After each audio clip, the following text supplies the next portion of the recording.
Hello बच्चों, कैसे हैं आप लोग। मैं आशा करता हूँ आप लोग बहुत ही अच्छे होंगे। बच्चों, अभी तक हम लोगों ने क्लास 9th मैथ का 4 चैप्टर्स को अच्छे से समझ लिया और उनके सॉल्यूशंस भी देख लिए।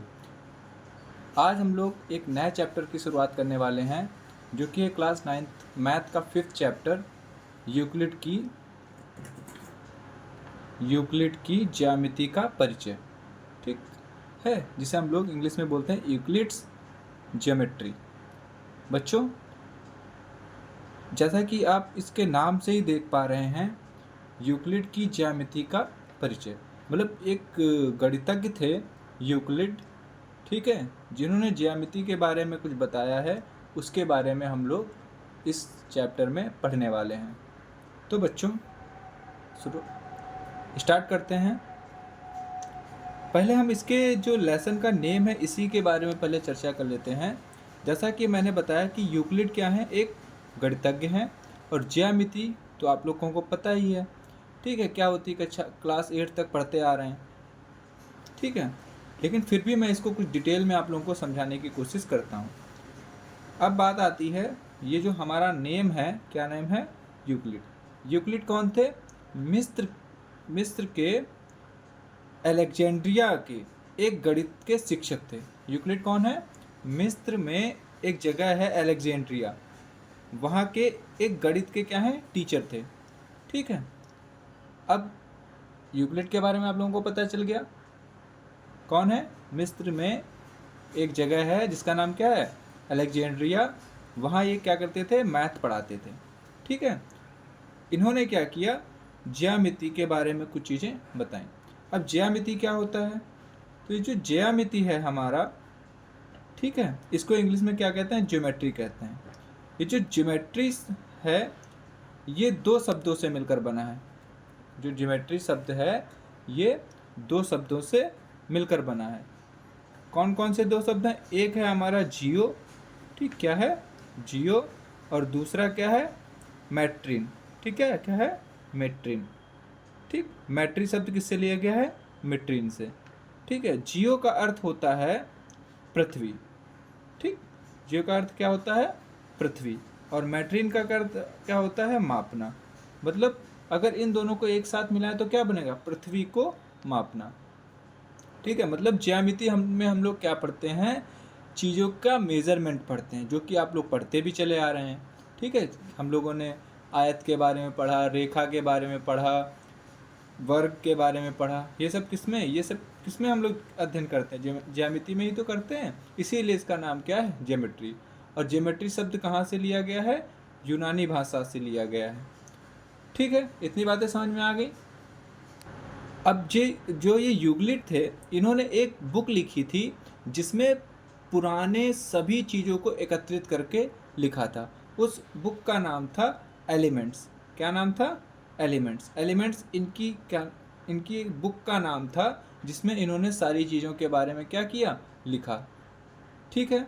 अब इस बुक में इन्होंने क्या क्या लिखा, उसके बारे में हम लोग जान। तो बच्चों, यूक्लिड ने इस अपनी बुक में कुछ परिभाषाएं बताई, कुछ अभिग्रहित बताए, और कुछ अभिधारणाएं बताएं, ठीक है। अब परिभाषाएं तो आप लोग जानते हैं परिभाषा क्या होती है, ठीक है। लेकिन अभिग्रहित और अभिधारणाएं, ये दो शब्द शायद आपके लिए नए होंगे। तो सबसे पहले इन शब्दों के बारे में हम लोग समझते हैं कि ये शब्द क्या हैं या इनके मीन क्या हैं। तो बच्चों, इन दोनों शब्दों का मतलब लगभग एक ही है, कि वे परिभाषाएं एवं गुण जिन्हें बिना सिद्ध किए सत्य माना जाता है। मतलब अभिग्रहित या फिर अभिधारणाएं क्या होती हैं, ठीक है। अब आप लोग समझते हैं, धारणा बना लेते हैं हम लोग अपने मन में कि ये गलत है, ये सही है। कैसे बना लेते हैं, कोई उनका प्रूफ तो होता नहीं है, ठीक, फिर भी धारणा होती है ना हमारे अंदर कि ये चीज़ गलत है, ये चीज़ सही है, ठीक। उसका कोई प्रूफ नहीं होता है, ठीक है। तो ऐसी चीज़ों को ही हम लोग क्या बोलते हैं, अभिधारणाएं या फिर अभिग्रहित कहते हैं। लेकिन अब आपके मन में एक ये सवाल आ रहा होगा कि जब दोनों चीज़ें एक ही हैं तो अलग अलग नाम क्यों रखे गए, आ रहा होगा क्वेश्चन ये। तो इसको यूक्लिड ने अलग अलग नाम इसलिए रखे क्योंकि यूक्लिड ने क्या किया, अभिग्रहित उनको कहा यूक्लिड ने अभिग्रहित उनको कहा जो सामान्य अवधारणाएं थी। ठीक है, यूक्लिड ने अभिग्रहित बेटा किसको कहा? जो सामान्य अवधारणाएं थी उन्हें यूक्लिड ने अभिग्रहित कहा। सामान्य अवधारणाएं मतलब जो हर जगह यूज हो जाएं। ठीक है, ऐसी चीज़ें या ऐसी परिभाषाएं या ऐसे रूल्स जो हर जगह यूज होते हैं उन्हें यूक्लिड ने क्या कहा? अभिग्रहित। ठीक है, तो बात समझ में आई? दो नाम क्यों दिए? दो नाम इसलिए दिए कि अभिग्रहित उनको कहा जाता है जो हर जगह यूज हो जाएं। सामान्य अवधारणाओं को हम लोग क्या कहते हैं? अभिग्रहित करते हैं। ठीक, लेकिन अभिधारणाएं क्या होती हैं? अभिधारणाएं वो होती हैं जो केवल ज्यामिति में यूज होती हैं या फिर ज्यामिति से संबंधित, मतलब ऐसी कल्पनाएं जो केवल ज्यामिति से जुड़ी हुई हों उन्हें क्या कहेंगे? अभिधारणाएं। मेरे साथ साथ बोलो, अभिधारणाएं क्या होंगी? जो सिर्फ किससे जुड़ी हों? ज्यामिति से। मतलब ऐसी कल्पना जो सिर्फ किससे जुड़ी हो? ज्यामिति से, उसे क्या कह दिया जाता है? अभिधारणाएं कह देते हैं। लेकिन जो हर जगह हर चीज में यूज हो जाए उसे क्या कह देते हैं हम लोग? उसे कह देते हैं अभिग्रहित। तो मेरे हिसाब से अभिग्रहित और अभिधारणा आप लोगों को समझ में आ गया होगा। ठीक है, अब हमने क्या चर्चा की कि इन्होंने बहुत सारी परिभाषाएं और अभिग्रहित और अभिधारणाएं अपनी एक बुक में लिखे थे जिसका नाम क्या था? एलिमेंट्स। तो ये अभिग्रहित और अभिधारणाएं हैं क्या, या कौन कौन से अभिग्रहित और अभिधारणाएं इन्होंने बताई थी, तो ये भी तो हमें पता होना चाहिए। तो अब आगे हम लोग कुछ परिभाषाएं देखेंगे, कुछ अभिग्रहित देखेंगे और कुछ अभिधारणाएं देखेंगे और उनको समझने का प्रयास करेंगे। तो चलिए बढ़ते हैं आगे। तो बच्चों, पहले हम लोग जो यूक्लिड ने अपनी बुक में जो परिभाषाएं दी थी उनके बारे में चर्चा करेंगे। तीन चीज़ें हमें पढ़नी है, परिभाषाएं, अभिग्रहित और अभिधारणाएं। तो सबसे पहले किसके बारे में चर्चा करेंगे? परिभाषाओं की। तो उन्होंने पहली परिभाषा क्या दी थी कि एक बिंदु, जो एक बिंदु होता है, बिंदु जानते ही होंगे आप लोगों ने, पढ़ रखा है। एक बिंदु वह है जिसका कोई भाग नहीं होता। मतलब ये एक बिंदु मैंने बना दिया, दिख रहा है आप लोगों को? क्या इसका कोई भाग है? क्या इसमें लंबाई है या क्या इसमें कोई चौड़ाई है? नहीं है। मतलब बिंदु क्या होता है? जिसकी ना कोई लंबाई होती ना ही कोई चौड़ाई होती है। तो इन्होंने कोई नई चीज़ बताई नहीं, ये तो आप लोग पढ़ते आ रहे हैं। ठीक है, नई चीज़ तो बताई नहीं, लेकिन इन्होंने क्या किया? इन सबको एक ही जगह पर एकत्रित कर दिया, जिसकी वजह से इनको इन्हीं के नाम पर उनके बारे में बताया गया। ठीक है, अब पहला पॉइंट आप लोगों को समझ में आ गया। पहला बिंदु क्या है? पहला बिंदु ही बिंदु है। क्या? कि कोई जो बिंदु होता है उसका कोई भाग नहीं होता। ठीक, भाग मतलब ना उसकी कोई लंबाई होती है, ना ही क्या होती है? लंबाई, और ना ही चौड़ाई होती है। तो इसको हम लोग क्या कहते हैं? बिंदु कहते हैं। मतलब कोई भी ऐसी चीज़ जिसकी लंबाई और चौड़ाई ना हो उसको क्या आप कह दोगे? वो एक बिंदु है। ठीक है, समझ में आ गया। सेकंड पॉइंट हमारा क्या है? सेकंड परिभाषा उन्होंने क्या दी कि एक रेखा चौड़ाई रहित लंबाई होती है। मतलब जो एक रेखा है, जैसे कि मैंने एक ये रेखा बना दी, एक ये रेखा मैंने बना दी। अब इसमें देखेंगे, देखो थोड़ा मोटा बनाता हूँ जिससे दिखे आप लोगों को। ठीक है, ये एक रेखा है। क्या है ये? रेखा, रेखा है। अब इसमें आप लोग देखो तो ये लंबाई तो है, इसमें देखो ये लंबाई होती है। तो देखो लंबाई तो मान लेते हैं कितनी लंबी है? 5 सेंटीमीटर की है। ठीक, लेकिन क्या इसमें कोई चौड़ाई दिख रही? इसमें तो थोड़ी सी चौड़ाई आप लोगों को दिख भी रही है। ठीक है, क्योंकि आप लोगों को समझाना था इसलिए मैंने इतना मोटा इसको बनाया है। ठीक, लेकिन कोई चौड़ाई नहीं है। तो ये तो आप लोग पहले से जानते हैं, ये मैंने ऐसे करके बना दिया ये वाला। अब देखो इसकी चौड़ाई को आप लोग माप सकते हो, बहुत ही कम चौड़ाई है, लगभग 0 के बराबर। ठीक है, तो क्या होगा? क्या इन्होंने बताया कि जो एक रेखा होती है उसमें चौड़ाई नहीं होती। इसका इनका कहने का मतलब है कि चौड़ाई नहीं होती है, केवल क्या होती है? लंबाई होती है। तो ये इनकी सेकंड डेफिनेशन थी। समझ में आ गई? अब हम लोग बढ़ते हैं थर्ड डेफिनेशन की तरफ। थर्ड डेफिनेशन इन्होंने क्या दी कि एक रेखा के सिरे बिंदु होते हैं। जैसे कि एक रेखा है हमारी, ये वाली ही, ये एक रेखा है हमारी। ठीक, तो जो इसका कॉर्नर होगा, एंड पॉइंट जहाँ पर ये ख़त्म हो रही है, ये क्या होते हैं? एक बिंदु होते हैं। ठीक है, जहाँ पर एंड हो जाएगा तो ऐसे ऐसे रख दिया मैंने, ऐसे मान थोड़ा मोटा बनाता हूँ।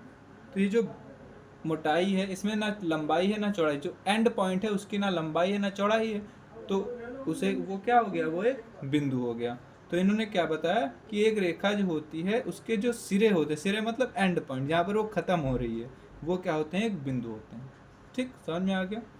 नेक्स्ट हमारी डेफिनेशन है, एक सीधी रेखा ऐसी रेखा है जो स्वयं पर बिंदुओं के साथ सपाट सपाट रूप से स्थित होती है। ठीक, मतलब क्या है, एक सीधी रेखा हमने बनाई, ठीक, अब इस पे बहुत सारे बिंदु होंगे, बहुत सारे बिंदु हैं, ठीक है। क्या लिखा हुआ, एक सीधी रेखा ऐसी रेखा है जो स्वयं पर बिंदुओं के साथ सपाट रूप से, मतलब कि जो एक सीधी रेखा होती है उस पर बहुत सारे बिंदु होते हैं, इनका कहने का मतलब ये है। तो ये भी बात सही है। ठीक, जो एक सीधी रेखा होती है, जैसे कि एक सीधी रेखा है, ठीक, इस पर बहुत सारे क्या होते हैं, बिंदु होते हैं। ठीक, अब जैसे समझो एक बिंदु, मैंने बहुत सारे ऐसे ऐसे बिंदुओं को ऐसे ऐसे मिला रहा हूँ, बहुत सारे बिंदुओं को मिला रहा हूँ, देखो क्या बन गया, एक रेखा के जैसा बन गया ना ये। तो यही चीज़ है इनके कहने का मतलब, क्या है कि जो एक रेखा होती है वो बहुत सारे बिंदुओं का एक समूह होती है, ऐसे समझ लो। ठीक है, नेक्स्ट पॉइंट क्या है हमारा, नेक्स्ट पॉइंट ये है कि एक पृष्ठ वह है जिसकी केवल लंबाई और चौड़ाई होती है। अब एक पृष्ठ है, जैसे कि मान लेते हैं ये हमारी स्केल, ये एक पृष्ठ है, पृष्ठ है, पृष्ठ मतलब जो बराबर हो। ठीक, अब इसको देखो, इसकी ये चौड़ाई है, ये क्या है, चौड़ाई, और ये क्या है, लंबाई। तो देखो पृष्ठ के पास क्या होता है, लंबाई होती है और चौड़ाई होती है, मोटाई नहीं होती है, कहने का मतलब ये है। ठीक है, जो पृष्ठ होता है उसके पास लंबाई होती है, चौड़ाई होती है, लेकिन मोटाई नहीं होती है। ठीक, जैसे कि आप लोगों की कॉपी का पेज देखो बहुत ही हल्का सा मोटा होता है, ठीक, लेकिन लंबाई चौड़ाई तो होती है उसमें। ठीक, समझ में आई बात। या ऐसे समझ सकते हो, पृष्ठ क्या होता है, ये किसी भी चीज़ के ऊपर का जो पार्ट होता है, केवल ऊपर का ये जो पार्ट जिसको हम लोग टच कर सकते हैं, ये क्या होता है, ये पृष्ठ होता है, और इसकी केवल लंबाई होती है और चौड़ाई होती है। पृष्ठ मतलब जिससे हम लोग टच करते हैं, कोई भी वस्तु, ठोस वस्तु जिसके भाग को हम लोग टच कर सकें, वो क्या होता है, पृष्ठ होता है। और पृष्ठ में केवल लंबाई होती है और चौड़ाई होती है, पृष्ठ में क्या होता है, केवल लंबाई होती है और चौड़ाई होती है। ठीक, तो इन्होंने एक ये परिभाषा दे दी।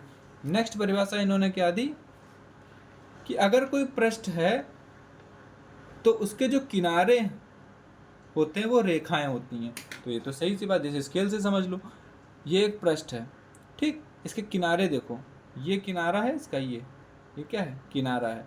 ठीक, तो ये एक किसके जैसा दिख रहा है, एक रेखा के जैसा ही तो दिख रहा है। देखो पृष्ठ किनारे से स्केल के क्या बनाओगे, रेखा ही तो बनती है। देखो ये क्या है, रेखा बन गई, क्योंकि पृष्ठ के जो किनारा है वो खुद रेखा है, इसीलिए तो उससे रेखा बना पा रहे हो। अगर ये टेढ़ा मेढ़ा होता तो रेखा नहीं बनती। और टेढ़ी मेढ़ी भी तो रेखाएं होती हैं। ठीक, ऐसे ऐसे करके अगर कोई है, ये क्या रेखा नहीं, ये भी रेखा है, बस क्या है, ये सीधी नहीं है। ठीक है, तो जो पृष्ठ होता है उसके जो किनारे हैं वो क्या होते हैं, रेखाएं होती हैं। जैसे कि इस स्केल का, स्केल के जो किनारे वाला पार्ट है, किनारा, कोना ये होता है किनारा, ये किनारा वाला जो पार्ट है ये क्या, एक रेखा के जैसे दिख रहा है। देखो, अगर आंखें बंद कर लो और ऐसे एज्यूम करो कि बाकी कुछ नहीं दिखे तुमको, केवल ये साइड वाला पार्ट दिखे, तो तुमको क्या दिखेगा, एक रेखा दिखेगी। ठीक, चलिए ऐसा करता हूँ, समझ में आ गया होगा आपको। ठीक, या फिर ऐसे मैं समझा सकता हूँ, कोशिश करूँगा कि एक मैंने एक पृष्ठ बना लिया, ये क्या है, एक पृष्ठ। तो ये जो पृष्ठ है देखो, ये क्या है, ये एक रेखा के जैसा ही दिख रहा है, लाइन के जैसा ही तो दिख रहा है। ठीक, तो ये कहने का मतलब है। नेक्स्ट हमारा जो उन्होंने परिभाषा बताई वो ये है कि एक समतल पृष्ठ ऐसा पृष्ठ है जो स्वयं पर सीधी रेखाओं के साथ सपाट रूप से स्थित होता है। मतलब कि एक पृष्ठ है, ठीक है, समतल है, तो ये कैसे बना है, इसमें बहुत सारी क्या हैं, रेखाएं हैं जिन्होंने इसको बनाया है।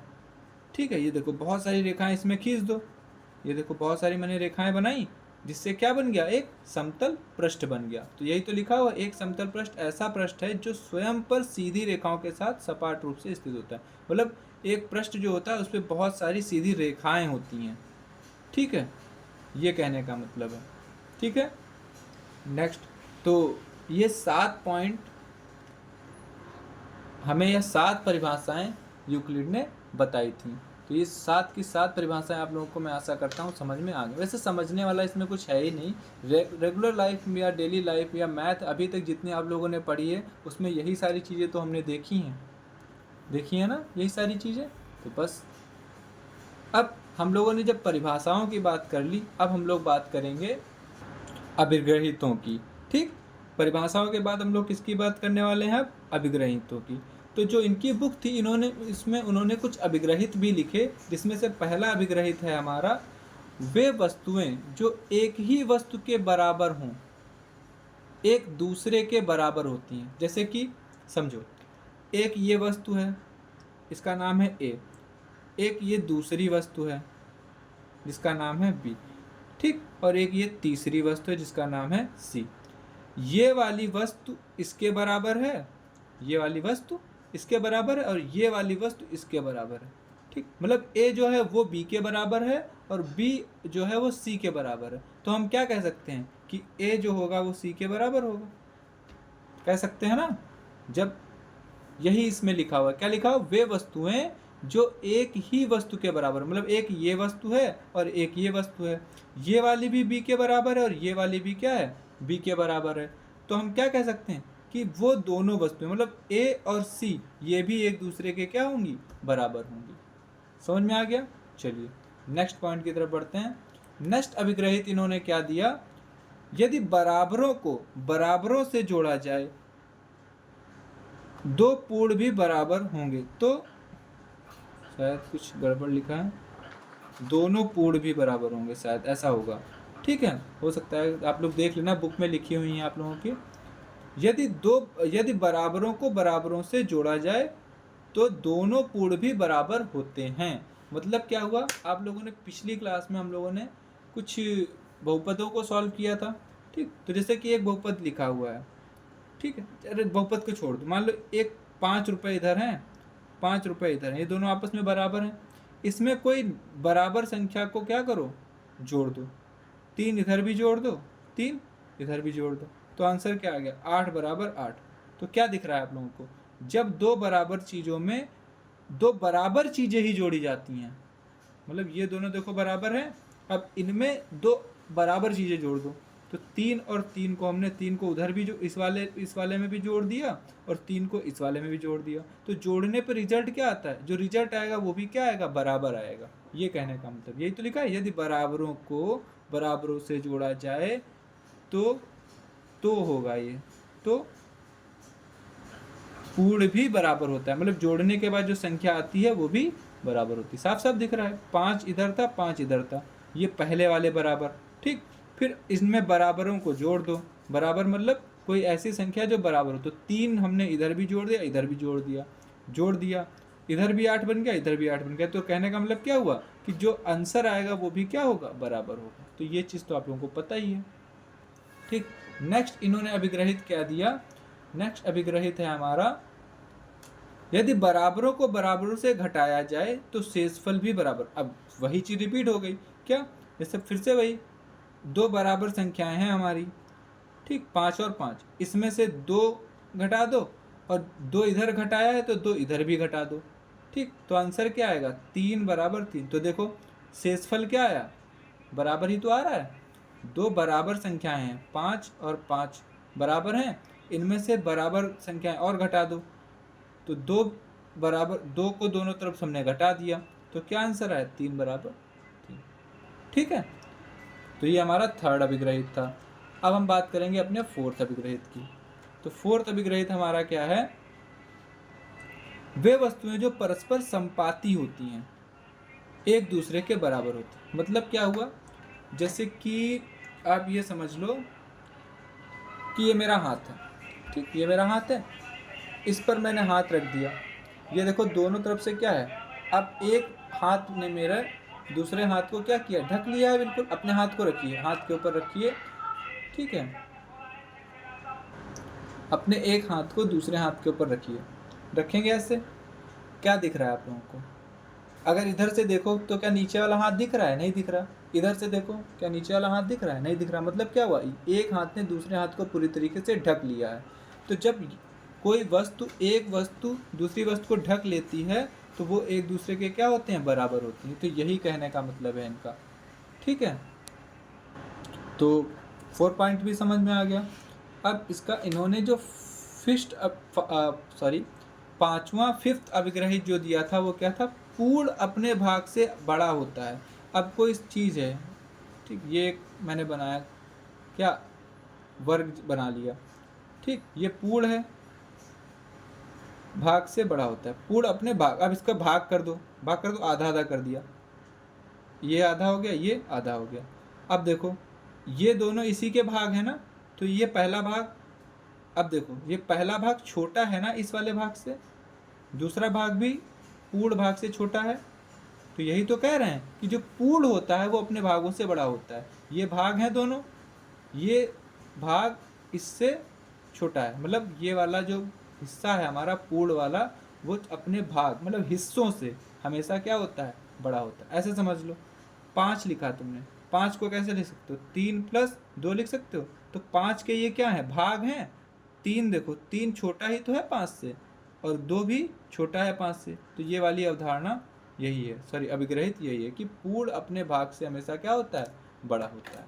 ठीक, नेक्स्ट 6th अभिग्रहित हमारा है, एक ही वस्तुओं के, एक, ये ही लिखा हुआ है, एक ही वस्तुओं के 2 गुने परस्पर बराबर होते हैं।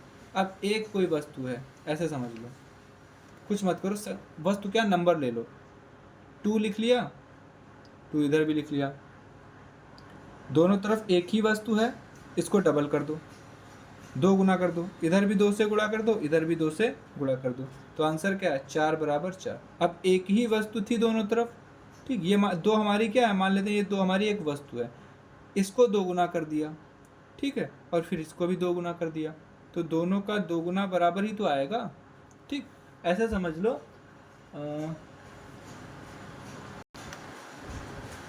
कि आपके पास 1 लीटर पानी है, ठीक है, 1 लीटर पानी और 1 लीटर दूध है, दोनों तरफ 2 से गुणा करा दो, दोनों का डबल कर दो, तो 2 एक कम 2, 2 एक कम 2, मतलब 2 लीटर हो गया ना। तो देखो क्या हुआ, जब एक ही बराबर क्वांटिटीज़ को, ठीक है, 2 गुना करते हैं तो भी आंसर फिर से क्या आता है, बराबर आता है।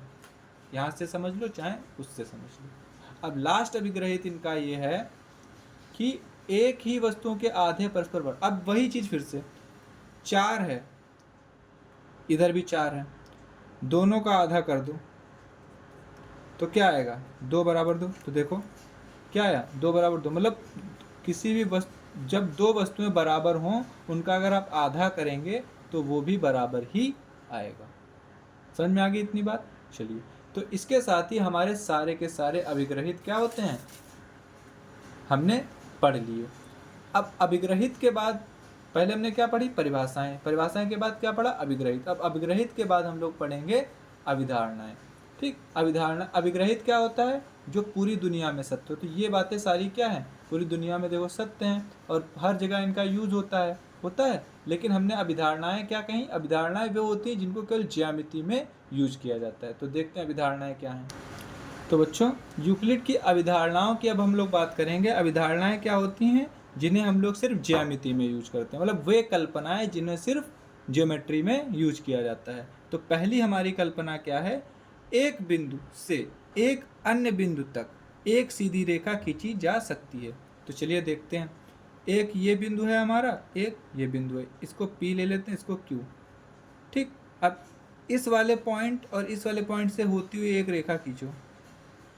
ये पॉइंट तो मैंने थोड़े मोटे बनाए हैं, बट पॉइंट क्या होगा, ऐसे ऐसे ऐसे होगा, इनसे होती हुई एक रेखा खींचो, खींच दी हमने। तो कहने का मतलब ये है इनका कि कोई 2 पॉइंट है, अगर उनसे आप कोई रेखा खींचते तो सिर्फ एक ही रेखा खींच सकते हैं, एक से ज़्यादा रेखाएं नहीं खींच सकते। अब जरा इससे कोई दूसरी रेखा खींच के ट्राई करो, तो देखो ये वाली रेखा क्या इसमें इससे होके जा रही है, नहीं। इसमें खींच के देखो, क्या ये वाली जो रेखा हमने खींची है क्या ये इस वाले पॉइंट से होके जा रही है, नहीं। तो क्या मतलब हुआ कि अगर कोई 2 बिंदु हैं और उनको, उनसे होती हुई अगर आप कोई रेखा खींचेंगे तो उसकी संख्या सिर्फ एक ही होगी। मतलब 2 बिंदुओं को काटने वाली सिर्फ एक ही रेखा हो सकती है। ठीक, मतलब कॉमन रेखा एक ही हो सकती है। ठीक है, तो यही लिखा हुआ, एक बिंदु से एक अन्य बिंदु तक, एक बिंदु से एक अन्य बिंदु तक एक सीधी रेखा खींची जा सकती है, केवल एक ही सीधी रेखा खींच सकते हैं। बात समझ में आ गई? चलिए नेक्स्ट अभिधारणा हमारी है, यूक्लिड की, एक शांत रेखा को अनिश्चित रूप से बढ़ाया जा सकता है। एक शांत रेखा, शांत मतलब सीधी रेखा। ठीक, एक सीधी रेखा है इस तरीके से, ठीक, इस तरीके से, तो आप इसको कितना भी बढ़ा सकते हो, इसको कितना भी बढ़ा सकते हो, इधर को चाहे जितनी लंबी कर दो, चाहे इधर को चाहे जितनी लंबी कर दो, इस पेज में भी नहीं आएगी, पेज में क्या, इस दुनिया में नहीं आएगी, आप इतनी लंबी इसको कर सकते हैं। ठीक है, थर्ड पॉइंट है या थर्ड अभिधारणा है, किसी को केंद्र मानकर, मान लो हमने ये पॉइंट है, इसको केंद्र माना, या इसको हमने क्या माना, केंद्र मान लिया, और किसी त्रिज्या से, अब इससे एक त्रिज्या ले ली, मान लेते हैं ये कितनी है, 2 सेंटीमीटर मान लेते हैं। ठीक, एक वृत्त खींचा जा सकता है, तो इससे हम लोग क्या कर सकते हैं, एक वृत्त बना सकते हैं। ठीक, तो ये तो सीधी सी बात है, कोई एक केंद्र है, एक त्रिज्या है, तो उससे एक वृत्त बनाया जा सकता है। ठीक, नेक्स्ट फोर्थ हमारी अवधारणा क्या है, सभी समकोण एक दूसरे के बराबर होते हैं। अब समकोण क्या होता है बच्चों, तो समकोण मतलब जो कोण 90 डिग्री का हो वो क्या होता है, समकोण होता है। तो चाहे जितने 90 डिग्री के एंगल बना लो, सारे बराबर ही तो होंगे। एक मैंने ऐसे बनाया, ये 90 डिग्री है, एक मैंने ऐसे बना दिया, ये भी 90 डिग्री, तो देखो जो दोनों समकोण हैं, दोनों का एंगल कितना है, 90 डिग्री, तो ये बराबर ही तो होंगे, इसमें तो कोई नई बात तो है नहीं। ठीक, समझ में आ गया आप लोगों को? ठीक है, ये भी पॉइंट समझ में आ गया। चलिए नेक्स्ट पॉइंट की तरफ बढ़ते हैं। नेक्स्ट और लास्ट पॉइंट हमारा, जो कि काफ़ी बड़ा है, इसको आप लोगों को थोड़ा ध्यान देना होगा। ध्यान क्या देना है, यदि एक सीधी रेखा दो सीधी रेखाओं पर गिरकर, चलिए इस बात को समझते हैं, कैसे समझेंगे। क्वेश्चन कह रहा है, यदि क्वेश्चन नहीं, अवधारणा क्या कह रही है, एक सीधी रेखा दो सीधी रेखाओं पर गिरकर, एक दो सीधी रेखाएं हमने ऐसे खींच दी, इस पर एक सीधी रेखा गिरा दी। ठीक, कुछ नाम देते हैं, ये पी क्यू रेखा, ये हमारी आर एस, ये मान लेते हैं एम एन है। ठीक है, यदि एक सीधी रेखा दो सीधी रेखाओं पर गिरकर अपने एक ही और दो अंतःकोण, अब एक ही और मतलब लाइन के एक ही साइड दो अंतःकोण मतलब अंदर वाले कोण। ठीक है, ये इसको मान लेते हैं, ये हमारा है 1, ये है 2, ये वाला मान लेते हैं 3 है, ये वाला 4 है। ठीक है, एक गिरकर अपने एक ही और अंतःकोण इस प्रकार बनाए कि इन दोनों कोणों का योग मिलकर दो समकोण से कम हो। अब दो समकोण का मतलब क्या हो, दो समकोण अगर क्या होंगे, समकोण मतलब दो 90 डिग्री के एंगल टोटल कितने हो जाएंगे अगर ऐड करोगे, 180 डिग्री। मतलब क्या हुआ कि इनके जो अंतःकोण हैं, ठीक, इनका योग अगर 180 डिग्री से कम रहता है, इन दोनों का योग जो होता है वो 180 डिग्री से कम रहता है, तो वे दोनों सीधी रेखाएं अनिश्चित रूप से बढ़ाए जाने पर उसी ओर मिलती हैं जिस ओर यह कोण समकोण से कम हो। अब इन दोनों रेखाओं को जो आप लोग मिलाते बढ़ाएंगे, इसको इधर बढ़ाते चले जाओ, इसको इधर बढ़ाते चले जाओ, तो ये जब इनको आप बढ़ाएंगे तो ये कहीं ना कहीं पर जाकर के मिल जाएंगी, कहीं ना कहीं पर जाकर मिल जाएंगी। किस कंडीशन क्या है मिलने की, जिस तरफ मिलेंगी उधर का जो अंतःकोणों का योग होगा वो 180 डिग्री से हमेशा ही क्या होगा, कम होगा, 180 डिग्री से हमेशा कम होगा। जिधर अंतःकोणों का योग 180 डिग्री से ज़्यादा होगा उधर कभी भी नहीं मिलेंगी। ये भी समझ सकते हैं आप लोग। ठीक है, क्या क्या समझ सकते हैं कि जिस तरफ अंतःकोण, ये अंतःकोण है, इन दोनों को जोड़ो आप, जिस तरफ अंतःकोणों का योग 180 डिग्री से कम होगा उधर इन रेखाओं को बढ़ाने पर ये मिल जाएंगी, लेकिन जिधर अंतःकोणों का योग 180 डिग्री से क्या होगा, ज़्यादा होगा, ठीक है, तो उधर कभी नहीं मिलेंगी। तो ये तो सिंपल सी बात आप लोगों को समझ में आ रही होगी। तो इसी के साथ में यूक्लिड की अवधारणाएं हमने समझ ली, अभिग्रहित समझ लिए और परिभाषाएं समझ ली। और इस लेसन का नाम जो कि ज्योमेट्री है वो कैसे बना, कैसे लिया गया, वो भी समझ लिया। यूक्लिड कौन थे उनके बारे में भी हमने जान लिया। तो इसी के साथ हमारा ये इंट्रोडक्शन कंप्लीट होता है। नेक्स्ट लेक्चर में हम लोग इसकी एक्सरसाइज को हल करेंगे। अब आप लोग कमेंट करके ज़रूर बताएं कि आप लोगों को ये लेक्चर कैसा लगा, और वीडियो पसंद आया हो तो प्लीज़ लाइक ज़रूर करें। लाइक के साथ साथ हमारे चैनल को कर लें सब्सक्राइब, जिससे आप लोगों को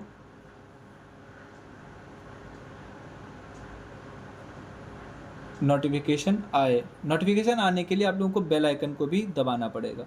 ठीक है, तो चलिए मिलते हैं नेक्स्ट लेक्चर में। तब तक के लिए जय हिंद।